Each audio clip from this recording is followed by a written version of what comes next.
말씀을 드렸었냐면은 우리 신앙생활을 하는 데 있어가지고 필요한 필수적인 과제가 있는데 그것은 하나님을 알아가는 것이죠. 우리 인생 가운데 역사하시는 하나님, 그 하나님은 어떤 분이신가를 우리가 배워가고 또 우리 삶에 적용해 가는 것, 그것이 우리 신앙 인생의 과정이라고, 과제라고 이렇게 말할 수 있겠습니다. 그런 의미에서 이 성경은 하나님이 누구이신가 하는 것을 우리에게 잘 가르쳐주고 있죠. 그래서 오늘도 우리 성도님들과 함께 우리 신앙생활의 인생의 지침이 되시는 그 하나님의 우리를 향하신 사랑의 방법, 이런 것들에 대해서 한번 나눠보려고 합니다. 성경이 말씀하고 있는 하나님은 어떤 분일까요? 먼저 하나님은 성경에 보면은 말씀하시는 하나님으로 소개되어 있습니다. 하나님은 우리 각자에게 필요한 생명의 말씀을 항상 들려주시는 그런 분이세요.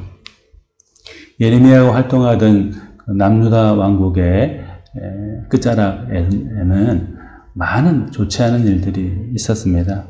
특별히 시드기야라는 왕이 통치를 했지만은 바벨론 느부갓네살에 의해서 세워진 꼭두각시였을 뿐이지 사람들에게 긍정적인 영향을 미치는 그런 왕은 되지 못했어요. 그래서 성경에 보면은 시드기야가 통치하던 유다 말기 11년을 일컬어서 여호와 보시기에 악을 행한 왕 시드기야가 통치한 때였다, 이렇게 말했어요. 즉 여호와 보시기에 악을 행한 시드기야에 대해서 이제 말씀하고 있는 것이죠. 시드기야의 아버지 요시야는 굉장한 신실한 분이었어요. 그래서 백성들로 하여금 우상을 버리고 하나님을 섬기게 하는 그런 경건생활 할 수 있도록 많은 토대를 만들었던 훌륭한 그런 왕이었습니다. 그러나 이 요시야 왕 아버지를 뒤이어서 왕이 된 이 시드기야는 아버지와는 정반대로 우상을 숭배하고 백성들에게 하나님 아닌 다른 것에 의지하면서 특히나 애굽을 의지하면서 살아가도록 그렇게 지도했던 사람이 바로 이 시드기야였지요. 결국 시드기야는 바벨론 왕 앞으로 끌려가서 아주 모진 신문을 당하고 두 눈이 비참하게 고통스럽게 뽑히는 그런 결과를 맞이하게 되었어요. 자신뿐만 아니라 자녀들도 자기가 보는 눈앞에 죽임을 당하는 그런 아픔을 경험하기도 했습니다. 또 백성들은 지도자의 실정으로 인해서 바벨론의 포로로 잡혀가게 되었고 바벨론에서 노예로 살아가는 그런 형편이 되어버리고 말았죠. 죽는 날까지 감옥에 갇혀서 시드기야는 또 살기도 했습니다. 그런데 이렇게 혼란스럽고 나라가 망해가는 상황 속에 있었음에도 불구하고 하나님께서는 그 우상을 숭배하고 하나님을 멀리하고 하나님의 뜻을 따르지 않는 백성을 저버리는 것이 아니라 그들 가까이에서 누군가를 통해서 특별히 예레미야라는 선지자를 통해서 하나님의 마음을 백성들에게 전하셨습니다. 꼭 그 시대에 그 사람들에게 필요한 말씀을 하나님은 당신의 종을 통해서 전해지도록 하셨던 것이죠. 이처럼 주변의 상황이 아무리 힘들고 어렵다 하더라도 하나님은 항상 당신의 말씀을 말씀이 전해지는 통로를 가지고 계세요. 예를 들면 성경 말씀 또는 주변에 있는 믿음의 사람들, 이런 사람들을 통해서 하나님은 항상 우리에게 말씀하시는 분으로 남아 계십니다. 시대가 악하면 악할수록 사람들이 고통스러워하면 할수록 하나님은 더더욱 우리에게 말씀으로 다가오셔서 참으로 걸어가야 될 진실된 그 길, 또 우리에게 필요한 위로와 격려, 소망의 말씀을 우리에게 들려주시는 것이죠.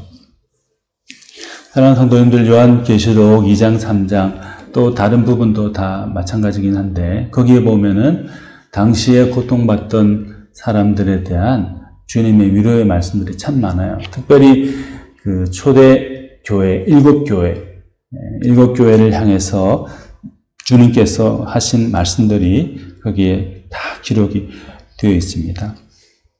고통스러운 현실이었지만은 주님의 말씀을 통해서 새 힘을 얻고 믿음을 붙잡고 다시 일어설 수 있도록 우리 주님께서 도와주셨던 것이죠. 일곱 교회마다 각자의 형편에 필요한 적당한 최상의 말씀을 주님이 듣도록 해주셨어요. 그런데 주님이 이 말씀을 들려주셨다 하는 것과 아울러서 놓치지 않아야 될 부분이 있는데 그것은 바로 들려주시는 하나님의 말씀, 주님의 말씀을 귀담아 듣는 것입니다. 금방 요한계시록 2, 3장에 초대교회 일곱 교회에 대해서 말씀드렸는데 각각 일곱 교회들마다 주님이 주신 말씀은 다 달랐어요. 그들의 형편에 가장 맞는 말씀들을 다 주셨어요. 그런데 한 교회도 빠짐없이 공통적으로 하신 말씀이 있습니다. 그것은 바로 귀 있는 자는 성령이 교회들에게 하시는 말씀을 들을지어다 하는 바로 이 말씀입니다. 귀 있는 자는 성령이 교회들에게 하시는 말씀을 들을지어다. 우리의 열악한 고통스러운 삶 가운데 말씀으로 다가와 주시는 하나님, 가장 좋은 주님의 말씀으로 위로하고 격려하고 힘주시는 그 하나님, 그 하나님이 다가오실 때, 말씀으로 다가오실 때 우리는 귀 있는 자로서 그 하나님의 말씀을 귀담아 들어야 되는 것이죠. 우리를 위해 주신 말씀을 우리의 것으로 마음에 심어야 하는 것입니다. 신명기 7장 12절에도 이렇게 말씀하죠. 너희가 이 모든 법도를 듣고 지켜 행하면 내 하나님 여호와께서 내 조상들에게 맹세하신 언약을 지켜 내게 은혜를 베풀 것이라 했습니다. 이 모든 법도를 듣고 지켜 행하면 이라고 말씀하셨어요. 사랑하는 우리 성도님들, 우리의 어려운 환경 가운데서도 말씀으로 다가오시는 우리 주님을 우리 마음에 모셔드리고 그 말씀을 붙잡고 귀담아 듣고 순종하면서 살아가는 그런 우리가 다 되었으면 좋겠습니다. 그런 하나님, 말씀으로 우리 가운데 다가오신 하나님을 붙잡으면서 승리하는 우리 모두가 다 되면 좋겠습니다. 두 번째로 우리 하나님은 또 어떤 분이실까요? 하나님은 최악 가운데서도 최선을 이루어 주시는 분이세요. 죽을 수밖에 없는 자들을 치유해 주시고 회복시켜 주시는 분이 바로 우리 하나님이신 것입니다. 예레미야 선지자 시대에 유대 왕국은 거의 망해가는 모습을 보이고 있었습니다. 정치적으로도 바벨론의 손아귀에 사로잡힌 신세가 되었었고 종교적으로도 유다 백성들은 하나님을 버리고 우상을 숭배하면서 불의를 행하고 있었기 때문입니다. 예를 들면 예레미야 32장 29절에서 조금 긴 본문인데 35절에서 예레미야가 당시 유다의 타락한 모습에 대해서 이렇게 말씀했습니다. 이 성을 치는 갈대아인이 와서 이 성읍에 불을 놓아 성과 집 곧 그 지붕에서 바알에게 분향하며 다른 신들에게 전제를 드려 나를 경노하게 한 집들을 사르리니 이는 이스라엘 자손과 유다 자손이 예로부터 내 눈앞에 악을 행하였을 뿐이라. 이스라엘 자손은 그의 손으로 만든 것을 가지고 나를 경노하게 한 것뿐이니라. 여호와의 말씀이니라.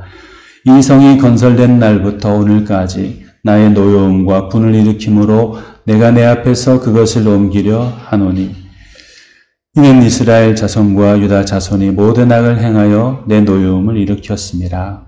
그들과 그들의 왕들과 그의 고관들과 그의 제사장들과 그의 선지자들과 유다 사람들과 예루살렘 주민들이 다 그러하였느니라.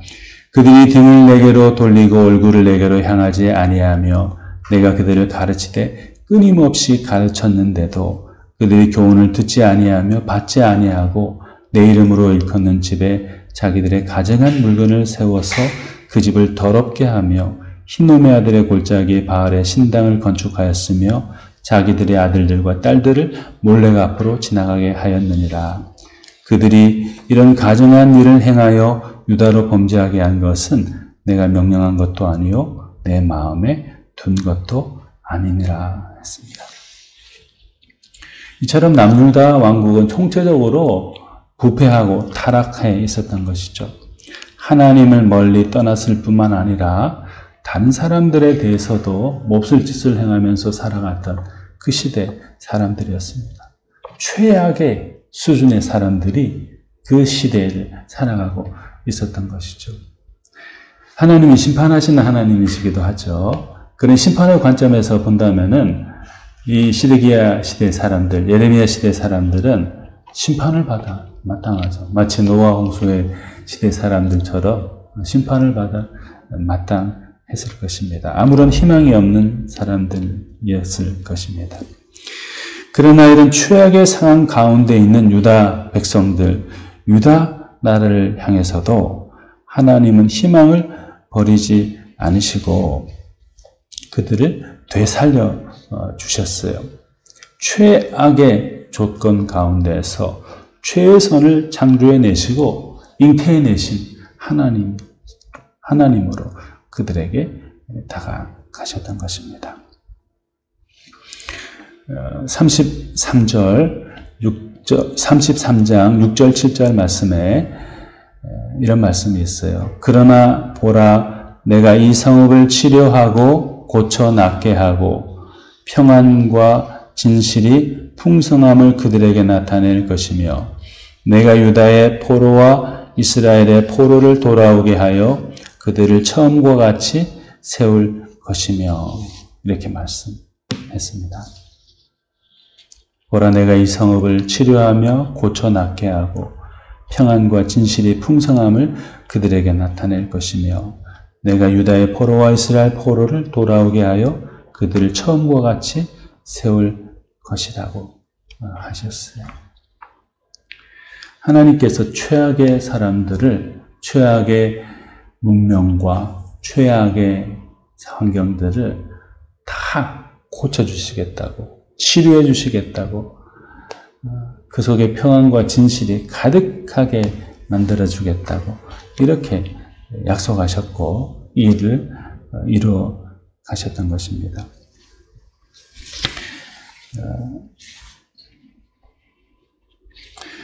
특히나 또 이 하나님의 치유와 회복 그리고 최선의 상황을 만들어 주시겠다 하는 그 말씀을 하시던 때는 그야말로 예레미야에게도 사람들에게도 최악의 순간이었다고 말씀드렸죠. 그런데 32장 1절 2절에 보면은 유다의 시드기야 왕 10째 곧 느부갓네살 18째 해에 여호와의 말씀이 예레미야에게 임하니라.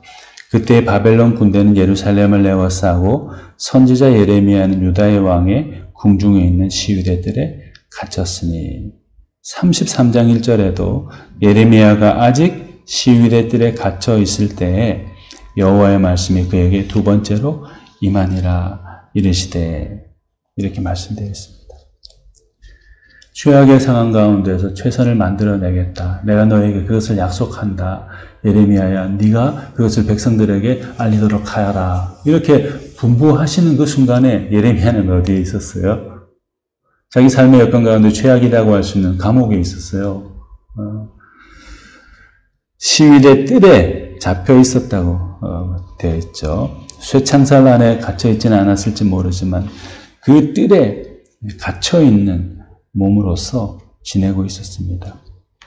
희망이 없는 최악의 상황이죠. 그러나 그 속에서도 최선의 것을 창조해 내시겠다는 하나님의 말씀을 믿고 또 사람들에게 그것을 선포해야 하는 사명을 예레미야는 잘 담당했습니다. 이런 귀한 사람 때문에 하나님의 최선을 이루시는 역사는 세상 가운데서 이루어질 수밖에 없었죠. 사랑하는 여러분, 하나님께서는 우리 상황이 아무리 어렵고 힘들다 하더라도 다른 사람이 보았을 때도 다 무너진 것 같고 다 옥죄어져 있는 것 같다 하더라도 그 속에서 가장 좋은 것들을 만들어 내십니다.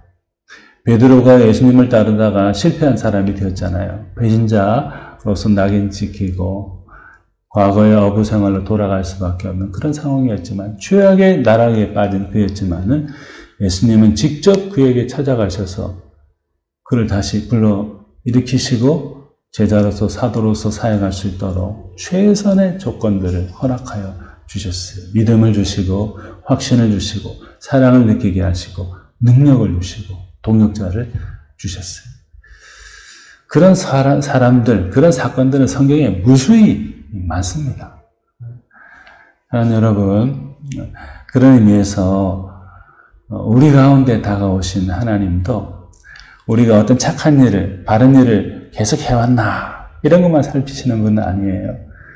우리가 비록 쓰러지고 넘어지고 때로 하나님 앞 사람을 잘못해서 그 몰골이 형편없다 할지라도 그런 추억의 상황 가운데 있는 우리일지라도 하나님은 다시 어루만지셔서 다시 일으켜 세워주시는 것이죠. 그리고 우리를 통해서 최선의 하나님 나라를 건설해 가시는 것입니다.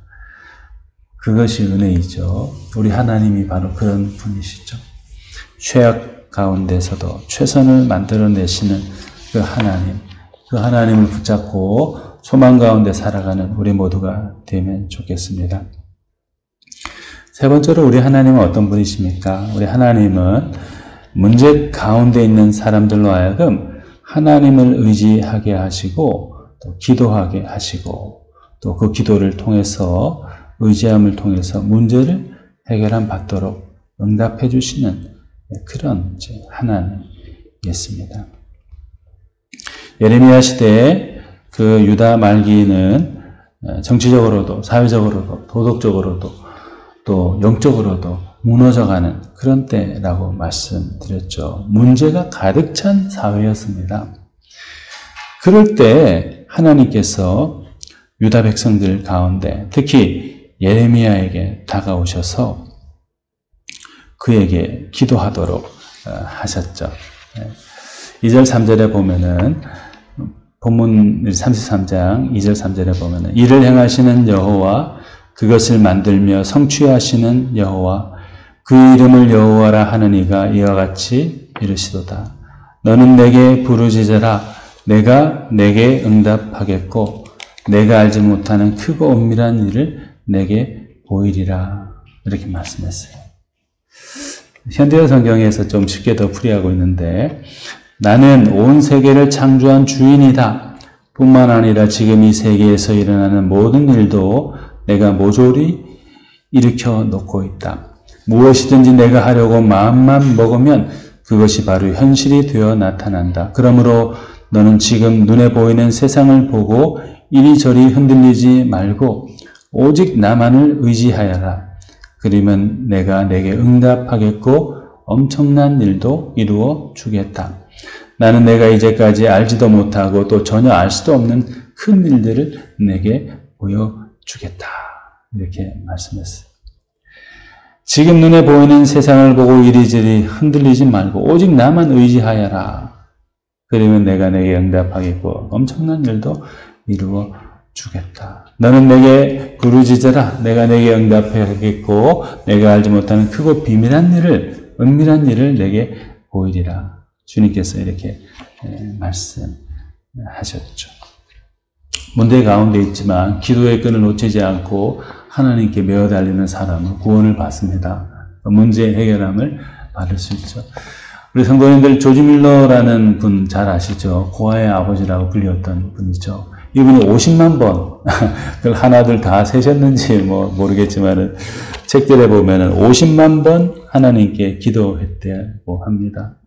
고아원을 운영하고 하나님의 일을 하면서 순간순간 어려운 일들이 많았지만 그때마다 기도했고 그때마다 채우시는 하나님, 그것도 넘치도록 채우시는 하나님, 모든 문제를 해결해 주신 하나님을 경험했대요. 50만 번 기도하고 50만 번에 응답하신 하나님을 경험했던 분이 바로 이 조지 밀러라는 분이었어요. 평생 동안 15만 명의 고아를 길러내었던 위대한 하나님의 사람이었습니다. 그분이 이런 말씀을 하셨어요. 기도하는 자를 하나님께서는 결코 굶주리게 하지 않으신다. 기도하는 자를 하나님은 결코 굶주리게 하지 않으신다. 지나가는 말이 아니죠. 조지 밀러 이분이 50만 번의 기도와 기도 응답을 통해서 경험했던 바로 하나님이죠. 기도하는 자를 하나님은 결코 저버리지 않으신다. 결코 굶주리게 하지 않으신다. 했습니다. 문제 가운데 쌓여서 무릎을 꿇어버리면 거기서 끝납니다. 그러나 문제 가운데서도 하늘을 향해서 두 손을 모으고 기도의 무릎을 꿇으면 승리할 수 있어요. 응답하심에 역사하시는 하나님을 경험할 수 있습니다. 성경에 그런 이야기들이, 그런 사람들의 역사가 많이 기록되어 있죠. 사랑하는 여러분, 우리가 힘들고 어려운 순간에 우리에게 다가오신 하나님을 만나야 하겠습니다. 우리를 향해서 가장 좋은 것들을 주시며 우리를 향해서 은혜를 베풀어 주신 그 하나님을 우리가 만나도록 해야 되겠습니다. 우리 각자에게 생명의 말씀을 주시고 최악 가운데에서도 최선을 창조해 내시고 고난 가운데서 기도를 통하여 문제 해결을 받도록 하시는 그 하나님을 통하여 우리 모든 성도님들이 비록 어렵고 힘든 가운데 있을지라도 승리하면서 살아가는 귀하신 분들 다 되시면 좋겠습니다. 같이 기도하시겠습니다. 사랑이 많으신 하나님 아버지 감사드립니다.